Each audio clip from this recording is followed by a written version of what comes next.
Aduh, kok nunduk, Mbak? Nggak dong maskernya. Aparat Polres Metro Jakarta Pusat menangkap mahasiswi yang telah lakukan penipuan penjualan tiket konser band Coldplay. Mahasiswi itu bernama Giska Deborah Aritonang. Dia tertunduk lesu saat keluar dari ruang tahanan Polres Metro Jakarta Pusat, Senin, tanggal 20 November tahun 2023. Seakan tak mau lagi menampilkan wajah cantiknya, Giska mengurai rambut panjangnya hingga menutupi sebagian wajahnya. Giska mengenakan masker hitam saat digiring dua anggota polisi ke hadapan wartawan di mimbar press conference. Wanita yang diketahui berkuliah di Universitas Trisakti itu, kini berbalut baju tahanan oranye dengan borgol yang mengikat kedua tangannya.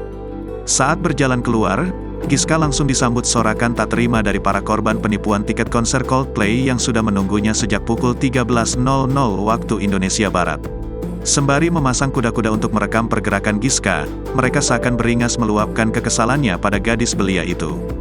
"Kok nunduk, Mbak? Buka dong maskernya," celoteh salah seorang korban yang merekam Giska berjalan ke mimbar press conference di Mapolres Metro Jakarta Pusat, Senin. Bahkan, mereka tidak segan melontari Giska dengan perkataan kasar saking tak kuatnya menahan kekesalan. "Refund tiketnya dong, kemarin janjinya mau refund," ejek para korban bersamaan. Namun, Giska hanya tertunduk tanpa mengeluarkan kalimat sedikit pun. Wajahnya nampak pucat dan menahan tangis sesaat setelah anggota polisi membuka masker yang menutupi sebagian wajahnya. Sementara itu, Kapolres Metro Jakarta Pusat Kombes Susatyo Purnomo Condro mengatakan bahwa Giska dilaporkan dengan 6 laporan polisi terkait penipuan dan penggelapan konser Coldplay. Sehingga total, Giska telah menipu para korbannya sebesar 5,1 miliar rupiah atau 2.268 tiket.